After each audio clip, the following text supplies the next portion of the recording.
Hello, and in today's video we are doing the season predictions for the 2023 to 24 Premier League season. That's right, we're going to be doing the table, the top scorers, who's going down, who's getting the most assists, and of course, who will be those surprise package players or teams that storm the league in 2023 to 24.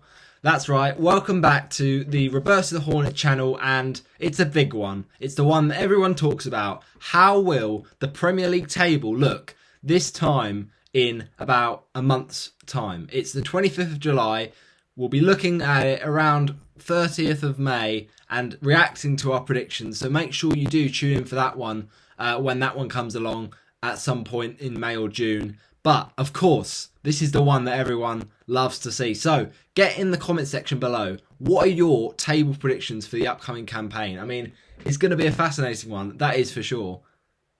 Are you going saying City, the champions, again, after their recent relentless dominance at the top of the league? Or can a new side get into the mix? We didn't think Arsenal would be in the mix the last few years. They did just that last season, and they only just fell short. Or could it be Liverpool yet again, like in 1920? Or could Arsenal go one step better this season? Could Manchester United, who have won the most Premier League titles of any club, could they get back in the mix? It's all to play for in 2023-24. But before we do tell you my champions, we're going to start off with the table in reverse order. So I'm going to go through each Premier League club, and I've got the Premier League website up on here so I can show you what the transfers have been and how that impacts my current thinking of the table, and then we'll go through all the other predictions as well. So do smash a like on it, share it with a friend. If they like Premier League content, then do give it a share, and as I say, get your get your table predictions, down in the comments, and tell me as well, little guess in the comments, who is going to be the surprise package team. It was always one, right? We saw it last season in 22-23. Brighton, amazing. Newcastle, amazing. Previous season to that, Brentford did really well in their first Premier League season. So, yeah, get it in the comments. Who's going to be the surprise package? But also, yeah, get down your top scorers and your table. But let's get amongst it then, shall we? What is the transfer business saying for this current FPL... Sorry, I keep going back to FPL. Premier League campaign. Of course, this is my football channel, but you can also catch my FPL channel, which has been a few recent videos really blown up, and the support has been amazing. So I really appreciate it. If you do want to check out my FPL team, then do go over for that. But this is obviously predictions and things like that, Watford match reviews and things. So yeah, let's have a little look at the transfers so far. As I say, it's the 25th of July, so a lot can change. And that's the problem, in a way, that I don't do my table predictions on like the day before the season starts. I probably should, but I just like to do it with a bit of time in before the first game of Burnley Man City, because then it just gives a bit more, time for people to watch it before the season starts. So yeah, do get your predictions down below. But this is some of the recent transfers. I mean, you've got Anthony Elanga moving from Manchester United to Nottingham Forest.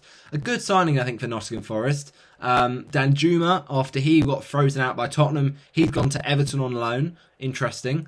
Diaby has gone to Aston Villa. So Unai Emery's Aston Villa really having a good window. They've got Diaby, Tielemans, Pau Torres from Villarreal as well. Really good signings. Ola Aina, the former Fulham player, of course, has gone to Nottingham Forest.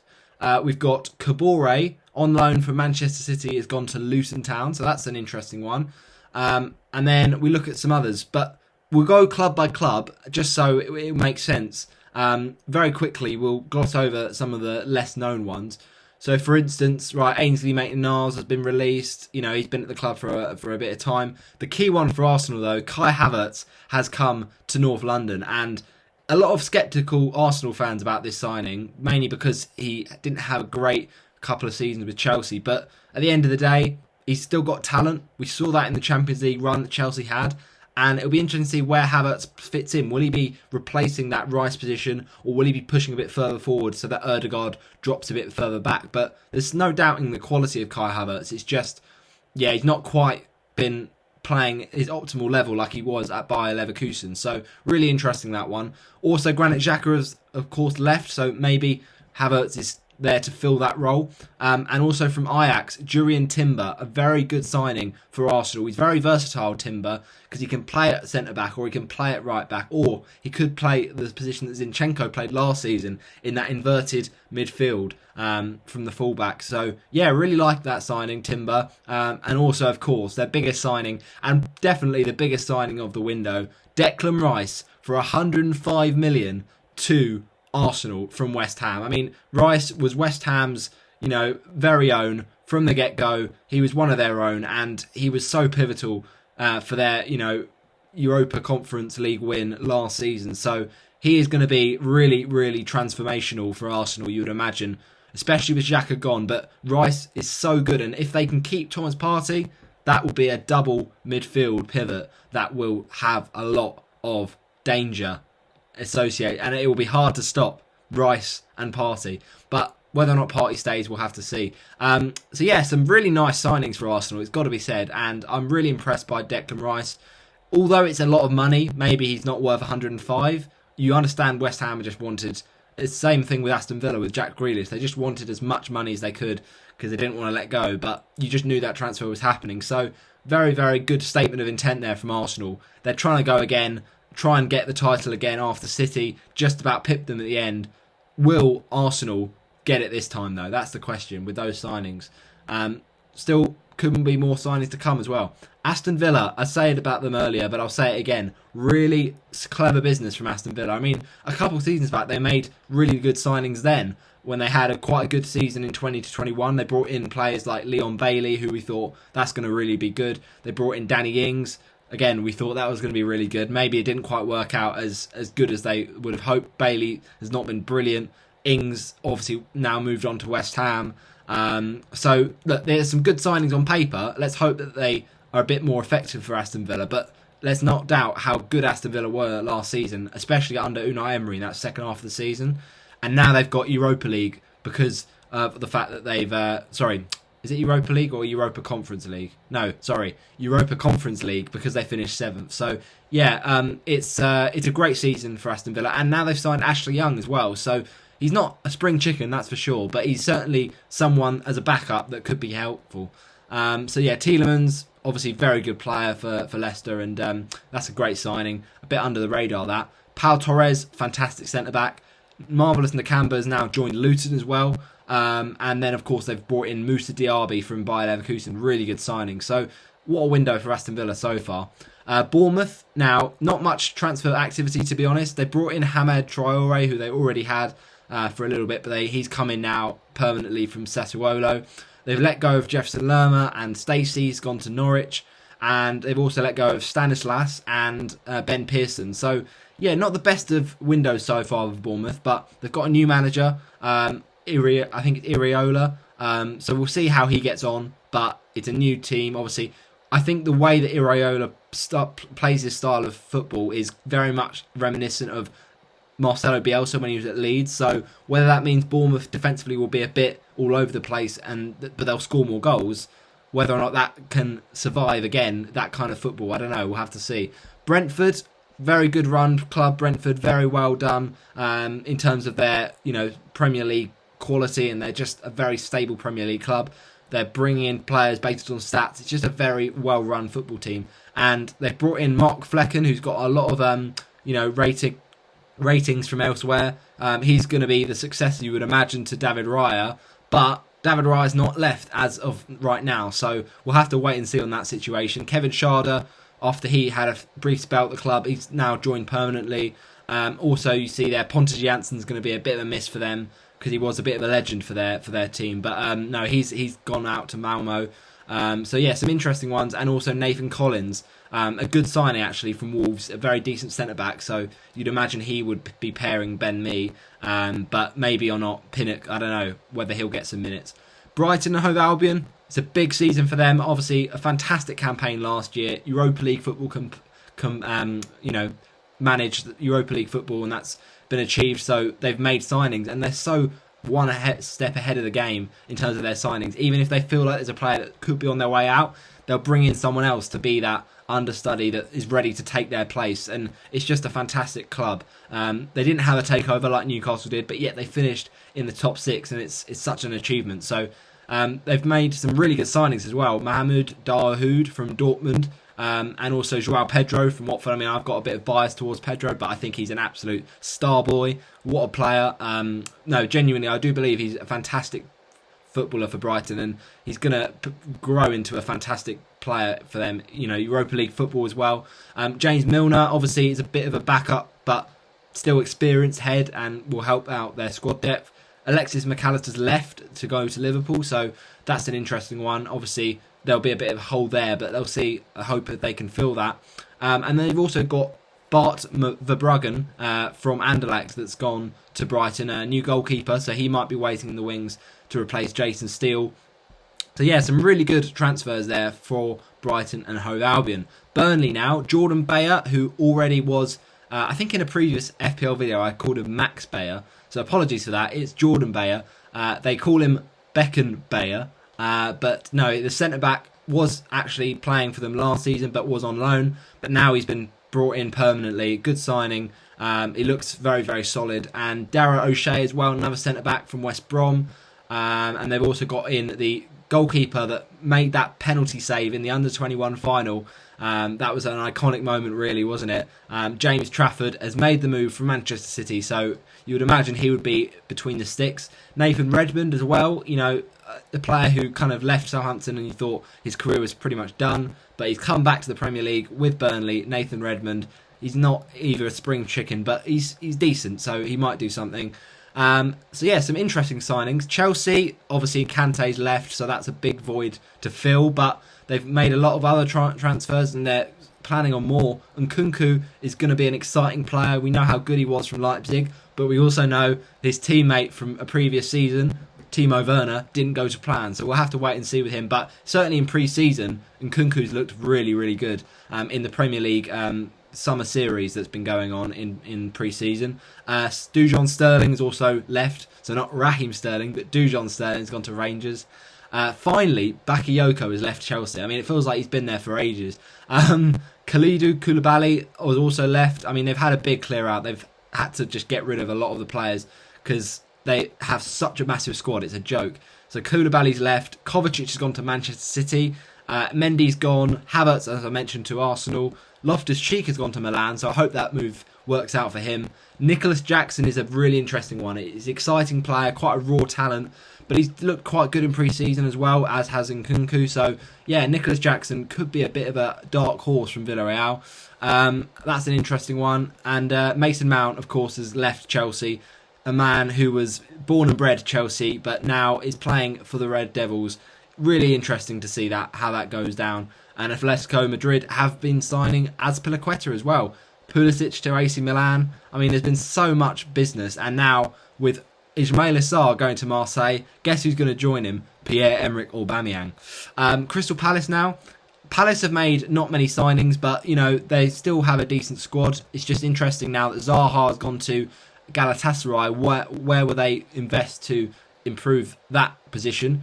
But Jefferson Lerma's a decent signing from Bournemouth. Luka Milivojevic has also been released, as has Jack Butland. Looking at the rest of them, Everton have not signed anyone yet, apart from Ashley Young. So it's not saying much, is it? Apart from, Danjuma. I forgot about him, sorry. But Everton do need a big overhaul because they've been too near the relegation zone in recent seasons. Yeremina has been released, as has Townsend, who basically didn't play at all last season. Begovic has gone to QPR. And then, as you can see there, Tom Davies has gone, and Ellis Sims to Coventry. And then, of course, as I mentioned, Ashley Young, and then Arnaut Danjuma, the man who was just frozen out by Spurs, has been loaned in from Villarreal. I mean, it'll be interesting to see how that goes, for sure. Looking at this next one, Fulham, Joe Bryan has been released, and he's gone to Millwall. And we also see Naskins Cabano, the legend of Fulham, has been released as well. Liverpool, McAllister's a big signing for them. They'll hope that he really does make their midfield a bit more sturdy. Firmino's gone, of course. Keita has gone. Milner's gone to Brighton. Chamberlain's been released. And let's not forget, Dominik Szoboszlai has joined from RB Leipzig, and going the other way, Fabio Carvalho. Other signings for Liverpool will be interesting to see if they make any more, because if they really want to go back to that title challenge that they had in the last few seasons before last season with Man City, then they need to up their squad. Luton Town, not made too many signings, but a few championship kind of ability players here and there. I mean, you got Chiedzi Ogbene from Rotherham, a good signing, I guess. Mads Andersen, they've made him permanent as centre-back. Also, they brought in Marvelous Nakamba from Aston Villa, who did well for them last season. Tahith Chong as well, from Birmingham, that's an interesting signing. And also from Man City, Issa Kabore, the right wing-back.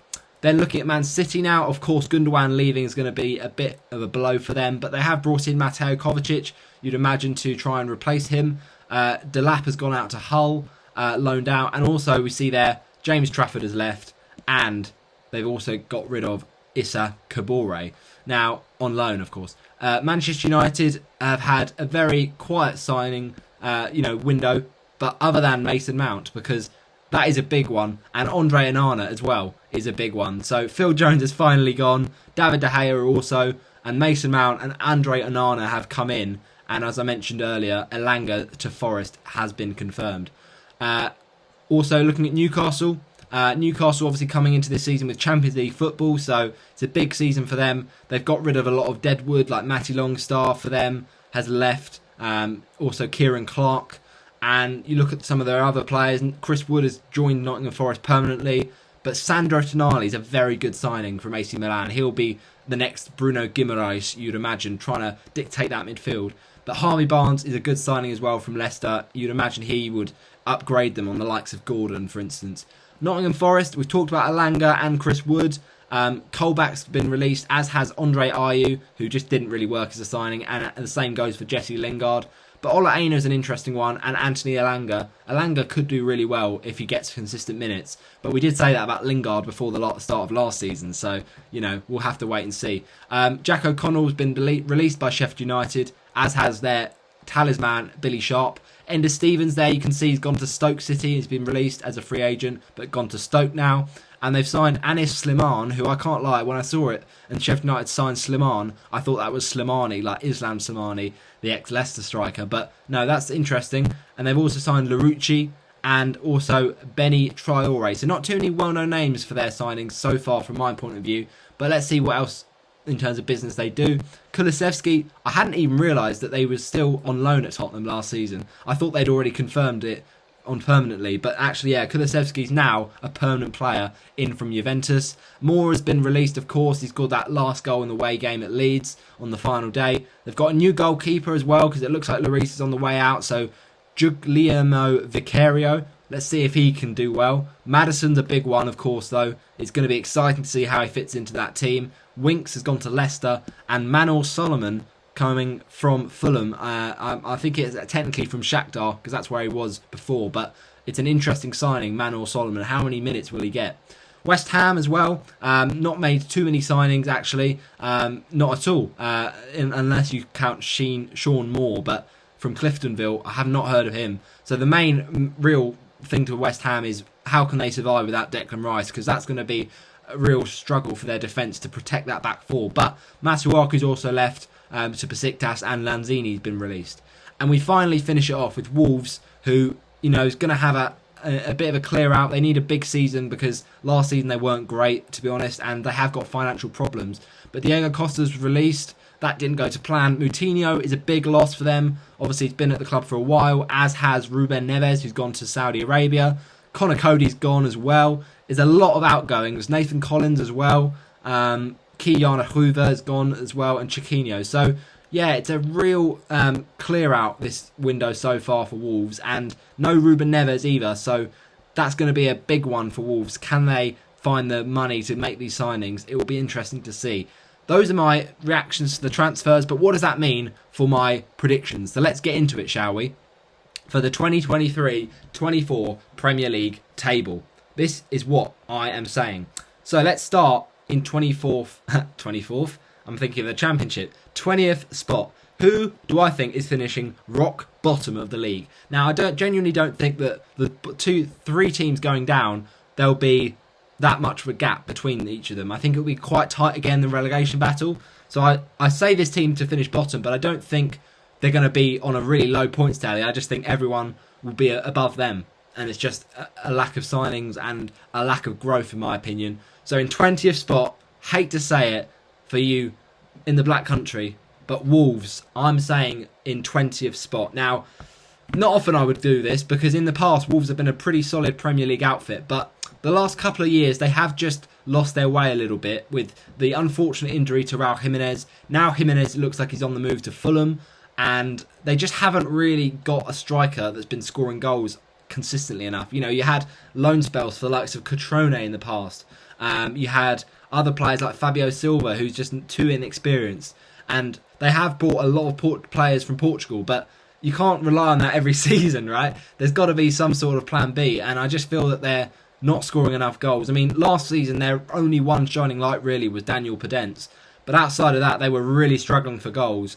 So I really worry for this Wolves team, and I think they're defensively a bit suspect. Jose Sarr wasn't great last season. He could even leave as well. So that could mean a Bentley starting in goal, which is not ideal for them. So I just really fear for Wolves that there's seen a bit of lack of window movement, but that is possibly rumours of financial constraints on them. So it just doesn't look good for Wolves. So I hate to say it, but you know, I don't know who their manager will be either, because although he did keep them up last season, like, it's a very good way that they kept themselves up, because Lopetegui's a good manager and they were looking like they were going to go down, but he did do a great job to keep them up. It's just, I don't know if he'll stay, and even if he does, will they get pushed further in terms of their progress? I don't know.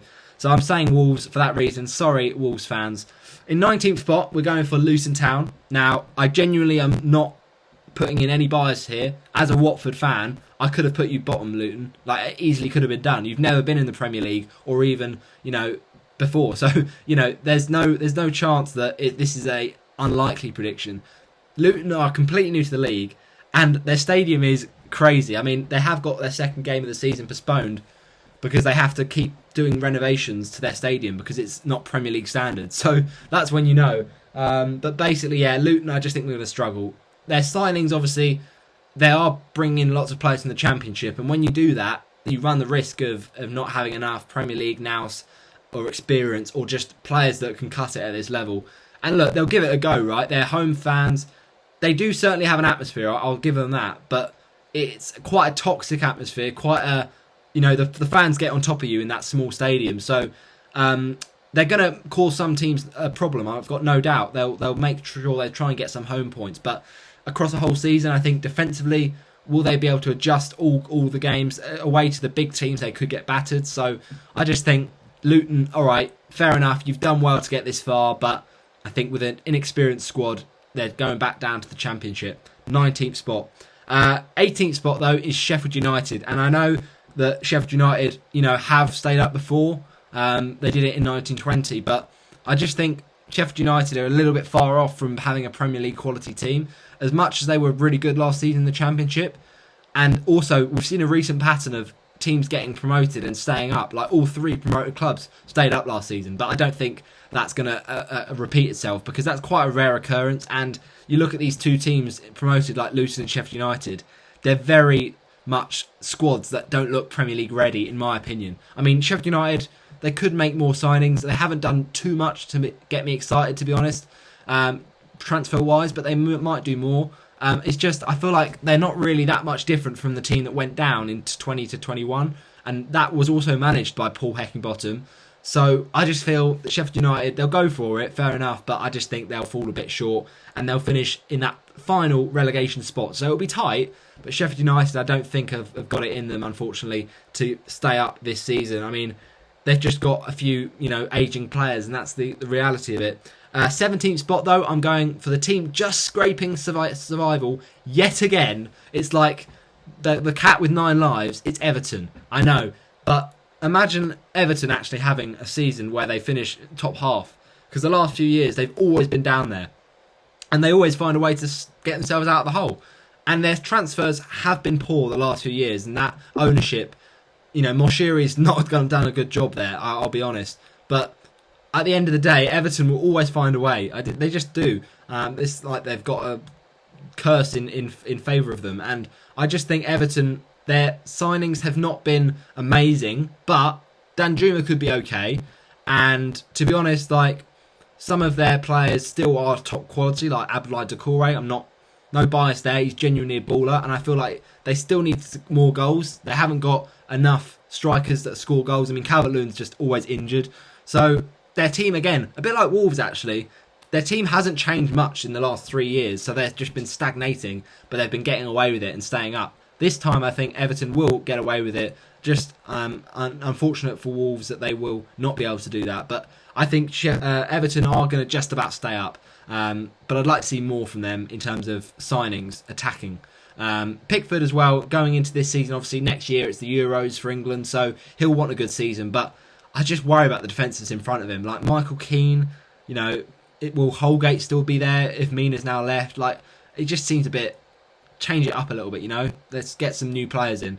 16th spot though, I'm going to go for Nottingham Forest. Now, you could argue that Nottingham Forest should finish higher this season, because I think they were unfortunate in many regards that they finished as low as they did last season, because they played some good football. But I think it just took a long time for them to gel, because they brought in new signings, a lot of them, last season. But they did stay up, and Taiwo Awoniyi was a key part of that. The last kind of 6 or so games, scored a lot of goals. But Morgan Gibbs-White was their main man. He was leading them from the front, taking a lot of penalties. And with possibly Brennan Johnson joining Brentford, we haven't seen that confirmed yet. But if they do lose him, then that'll be a bit of a blow for Forest. But Forest have made some interesting signings. I mean, I think Alanga's a really nice one. Ola Aina as well could be decent. So I think Nottingham Forest will go again. And I don't think they're going to get massively, pummeled by teams all the time, even if they do on the odd occasion. But I think they'll just have about enough to stay up in 16th. Then 15th spot, we're going for Bournemouth. Now, I talked about the new manager, Iriola. I'm not sure if that's how you pronounce it, but basically the style of football he plays is very attacking. So I think that will cost Bournemouth in terms of they'll concede much more goals. So they'll flirt with relegation, Bournemouth, but I think they'll do just about enough. They've got good players at the team right now, Solanke, and I think Justin Kluivert is actually a really good piece of business. So we'll see how he adjusts to the Premier League, but he could be a really good signing. And yeah, Bournemouth could be decent. Now, in 14th spot, we've gone with Burnley. Now, you might ask, a promoted club that high up, why? Burnley are not the 4-4-2 Brexit ball Sean Dyche team that we used to see. They are now much more exciting, and to be honest, it's high risk, high reward. So this could well not pay off, and they finish in the bottom 3 because of this style of football, because it means that they're more likely to concede goals, because they're basically playing like a possession football like Man City. Hence, Company's got that from them. So yeah, ultimately, it's a high risk, high reward. But if they do it against the lower teams, the teams that they would think they could have a chance against and score goals, then they'll do enough to stay up, in my opinion. I think they're a well-run team now with Company at the helm. They've got some good players in there as well. I mean, some of their players from last season, like Zaroury or Benson, they've got some ability there, definitely. And if they get in Ian Matson on the loan from Chelsea, then that could be nice for them. Also, they've signed on permanent. They've got that Bayer guy, so I think he's a solid centre-back. And they've now signed a new goalkeeper. So they've got reason to be hopeful. The only thing I would worry about Burnley is they haven't really got many good strikers. I mean, Jay Rodriguez played last season, but he's 34 or something now, so he's getting on. And then Wout Weghorst has not exactly done his job at Manchester United, didn't do well, and now he's returned to Burnley on their books technically. So they need to bring in a striker that's a bit better. But until they do, if maybe they get Nathan Tella back, we'll have to see with that. But still, I think they'll do enough to stay up. I might be wrong here, but that's what I'm going for. 14th for Burnley. 13th place now, I think it's going to be a bit of a drop-off from this team than last season. It's Fulham. Now, the reason I say Fulham, I think they did overachieve last year. A lot of people had them finishing in the bottom 3, and I'll admit, I was one of them. But I also did have, some other teams in the bottom 3 that were better, like Southampton, so we'll take it. But look, at the end of the day, it's a Fulham that are very good. But without Mitrovic, because he's now said he's not going to play for the club again, but they have just signed Jimenez, or they're going to at least. So that's interesting. But he did have kind of a big career injury. He hasn't been scoring or playing really for Wolves at all for a long time. So it's not like he's going to get straight in the Fulham team and start scoring goals. It will be a bit of adjusting. But Fulham as well, obviously, Andreas was brilliant for them last season. Will he be fit in time? Fulham are intriguing for me. I don't think they'll be a brilliant team, but I think they'll not be in the relegation battle, really. So that's why I put them in 13th spot. Then in 12th, Crystal Palace. Now, Crystal Palace, for me, are a team that I was so shocked when Vieira was sacked, because they sacked him when they had the hard games. And then they had a run of easy games that Vieira probably could have got wins from, but they fancied Hodgson. And funnily enough, Hodgson is signed on for another year, which is crazy, really, when you think about it. But Hodgson will be without his beloved Wilfried Zaha. So it's an interesting one. Palace have now got to adapt to life without their main man of previous years. And Eze could just be the one to take on that mantle. But I still feel they need more players in attacking positions because, Edouard, okay, he's all right. Mateta's okay. I mean, yeah, they've been scraping the barrel recently with strikers in terms of the amount of goals they get a season. So I think they do need more firepower, but also maybe another centre-back or two because they've got some quite ageing ones. I mean, it's just, I think they've got options, but they'll have a decent season. Nothing more, nothing less. 12th spot under Roy Hodgson is my prediction. 11th, Brentford. Now, it's a bit of a drop-off from Brentford because I think they finished in the top half last season. But I think Brentford will struggle a little bit more without Ivan Toney from the get-go because, of course, he is suspended with that betting ban. And I don't think it makes them worse necessarily that much, but it's a different kind of team to play, a different style of play, and that's till January. So I think they will have a drop-off with results because of that, partly. But also, I think Brentford, they're such a good team, but I think teams will start to work them out. We did say with Brentford, maybe they'd get second season syndrome. I didn't believe that. I thought they'd have another good season. They just did. But third season, by now, people might have figured them out. So they might just be a bit lower down, but still a solid Premier League club. 11th spot for Brentford. In 10th place, a team that's obviously going to be playing in the Europa League this season, West Ham United. Now, I do think that they're not going to finish in the top 6 because that's too much of an ask, but 10th would be a decent thing for West Ham. Then 9th, Aston Villa. Then we've got 8th, Brighton, 7 Spurs, 6 Newcastle, 5 Chelsea, 4 Man United, 3rd Arsenal, 2nd Liverpool, and number 1, Manchester City. Let's rattle through the rest of it then. Top scorer is going to be Erling Haaland. I'm not a joke. Top assister is going to be Kevin De Bruyne. I'm not a joke. Most clean sheets, not Man City actually. I reckon it's going to be Liverpool, believe it or not. And then one to watch, we've talked about, but I'm going to briefly mention it now. For Tottenham, it's Maddison. And for Arsenal, it's going to be Timber. I think he's going to be excellent in the team. And then surprise package team, we're going to go for it in this league, in this season. The surprise package will be... I've looked at my table and realised that the top kind of 7 is very standard. We'll go for Brighton again. Even though that we know how good they are now, I think it'd still be a surprise package if they finished 8th again. I think they were so good last year. A lot of people will say the Europa League football, they'll probably struggle and finish bottom half, but I think they'll still have another good season in 8th spot. So thanks for watching my video. Hope you have enjoyed. Get your predictions in the table. Get them down below.